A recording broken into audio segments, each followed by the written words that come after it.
Bonjour et bienvenue à toi dans cette nouvelle vidéo. Je suis très heureux de te retrouver dans cette nouvelle vidéo dans laquelle on va voir ensemble les 10 utilisations du temps les moins valables. Parce que le temps est quelque chose d'important dans sa vie et que plus les années passent, plus nous allons être dans un travail qui va être quotidiennement relativement similaire et plus les années vont passer rapidement et ça ne t'a certainement pas échappé. L'objectif de cette vidéo, c'est qu'on balaye les 10 utilisations les moins intéressantes, les moins rentables d'une certaine manière pour que tu puisses éventuellement en mettre en application quelques-unes de ces principes ou peut-être voilà, te découvrir une capacité à ne pas du tout utiliser ces moyens les moins valables de ton temps. Assure-toi bien de rester jusqu'à la fin de cette vidéo et de t'abonner à la chaîne dès maintenant pour ne pas rater les prochaines vidéos et redécouvrir les vidéos les plus populaires. La première utilisation du temps des moins valables, c'est de faire des activités que les autres t'imposent. Très souvent, réaliser les activités que les autres nous imposent est une perte de temps puisque nous allons faire des choses que nous n'avons pas du tout envie de faire, dans lesquelles nous n'avions pas du tout d'ambition, de motivation, d'énergie, d'élan pour aller faire cette chose-là. Et du coup, on va se forcer, on va y aller peut-être à reculons et on va pratiquer des activités dans lesquelles on ne va pas forcément prendre de plaisir. L'idéalement, on verra dans une autre vidéo les facteurs de temps les plus valables, mais on peut tout de suite utiliser le contre-argument de ça. C'est plutôt de proposer des activités aux autres, de choses que vous appréciez, et cela du coup va faire aux autres peut-être les imposer, mais certainement si vous arrivez à construire en demandant quelles sont leurs aspirations par rapport aux vôtres, vous allez peut-être pouvoir trouver une idée qui va convenir à tout le monde, et c'est l'une des plus grandes réussites que de pouvoir faire participer et adhérer des personnes à un projet ou à une activité qui est apprécié par tous. Deuxième utilisation du temps les moins valables, c'est les activités qui ont toujours été exécutées de la même manière. Toutes les activités qui se réalisent régulièrement et qui sont toujours les mêmes, c'est-à-dire peut-être décrocher un téléphone, répondre à un même type de mail régulièrement, toutes ces activités-là doivent être finalement déléguées. Et si vous n'avez pas encore délégué, c'est que soit ce sont des activités qui viennent de devenir chronophages ou qui deviennent de devenir des routines, des régularités, et que vous devez automatiser ce processus avec quelqu'un ou avec une machine, mais que vous devez plus passer votre temps à répéter. Par exemple, je pense à notamment ranger des pièces jointes de mail quand on est au travail professionnellement dans un bureau, donc de passer son temps à ranger des dossiers, de ranger administrativement ou de ranger ses mails un à un dans une boîte mail par rapport à des dossiers. Toutes ces choses-là doivent s'exécuter de manière automatique ou de manière beaucoup plus facile et rentable que ce que vous faites aujourd'hui.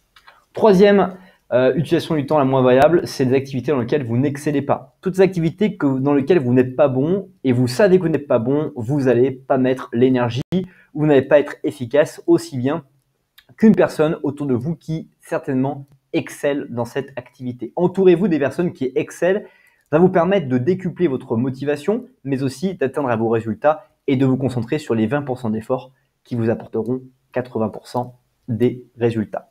Quatrième utilisation du temps le moins valable, c'est les activités dont vous ne tirez pas de plaisir. On revient finalement sur ces trois premières activités d'une certaine manière, mais tout ce que vous n'appréciez pas de faire, si vous le faites, vous allez démotiver votre énergie, vous allez finalement entrer dans une spirale où vous allez subir votre vie plutôt que d'être proactif et donc de l'apprécier. Cinquième règle, c'est les activités qui sont constamment interrompues. Fuyez ces activités ou ces moments où tout le monde vient vous parler et va vous couper et vous casser votre concentration. Préférez des endroits calmes dans lesquels vous pouvez travailler longtemps. Isolez-vous quelques heures en coupant votre téléphone de façon à pouvoir être beaucoup plus tranquille. Bref, choisissez des moments dans lesquels vous ne pouvez pas être interrompu parce que c'est vraiment quelque chose qui va casser votre énergie, casser vos résultats et casser la rentabilité que vous allez mettre en place de votre temps. Sixième utilisation des moins valables, c'est les activités qui n'intéressent à peu près personne. Par exemple, cet énième tableau qui va répéter la même chose que 10 000 personnes sait auparavant, ou cette ultime conversation qui va être la même chose sur la météo, sur les news, etc., qui n'apporte rien à personne et qui ne permet pas de favoriser ou créer des émotions positives.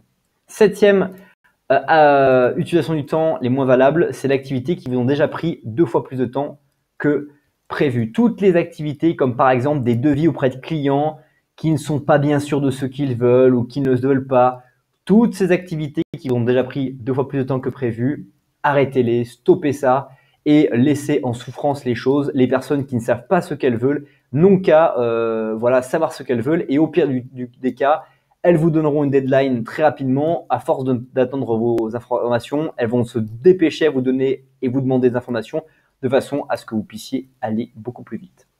Huitième utilisation du temps les moins rentables, ces activités dans lesquelles vos collaborateurs sont peu fiables ou médiocres. Si vous donnez et confiez des responsabilités à quelqu'un qui n'apprécie pas du tout de faire quelque chose, bah, vous n'aurez pas des résultats extraordinaires. Et surtout, si vous attendez des résultats extraordinaires d'une personne qui ne sera pas motivée, ça ne sert absolument à rien. Alors évidemment, pour savoir si une personne apprécie ou pas, ou si elle est efficace ou pas, bah, il faut à un moment donné confier une fois la mission, mais la confier qu'une seule fois, pas de manière automatique, sans savoir le résultat qui va être produit par la personne en question. L'objectif, c'est tout de suite savoir, très peu de temps après avoir confié cette mission-là, comment la personne a-t-elle résolu la mission et du coup, si ça peut être automatisé par rapport à ça ou si au contraire, il faut trouver quelqu'un d'autre qui puisse faire le job et surtout retrouver une mission à la personne en question pour qu'elle puisse beaucoup plus s'épanouir et qu'elle puisse rester à court, moyen et long terme dans l'organisation. Neuvième utilisation du temps, ces activités dont le cycle est prévisible. Tout ce qui est prévisible, toutes ces activités où les choses vont être sur des rails, très souvent, ce sont des activités qui sont pas très bien en temps parce que vous n'avez aucune valeur ajoutée dans cette certitude des choses. La valeur ajoutée que vous avez dans votre vie, elle est concentrée sur l'incertitude que vous êtes capable de pouvoir assumer. Plus vous êtes capable de pouvoir assumer d'incertitudes dans votre vie et plus vous pouvez vous sentir vivant et apporter de la valeur aux choses que vous souhaitez. Enfin, dixième et dernière utilisation des temps des moins valables, c'est le fait de répondre au téléphone. Ça peut paraître vraiment incroyable, mais répondre au téléphone entre 8h, midi et on va dire 14h, 17h est l'une des pires choses que vous pouvez faire. Là où les choses vont être efficaces, où vous aurez vos interlocuteurs au téléphone, c'est avant 8h le matin et c'est après 17h et c'est surtout aussi entre midi et 2 que les personnes qui sont vraiment déterminées à avancer vont décrocher leur téléphone et vont faire en sorte de vous faire avancer également sur vos projets.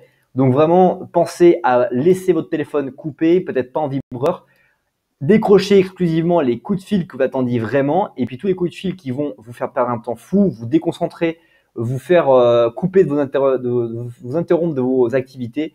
Ce sont des choses à proscrire parce que vous n'avez pas de temps à écouter des choses qui ne sont pas forcément vos priorités du moment.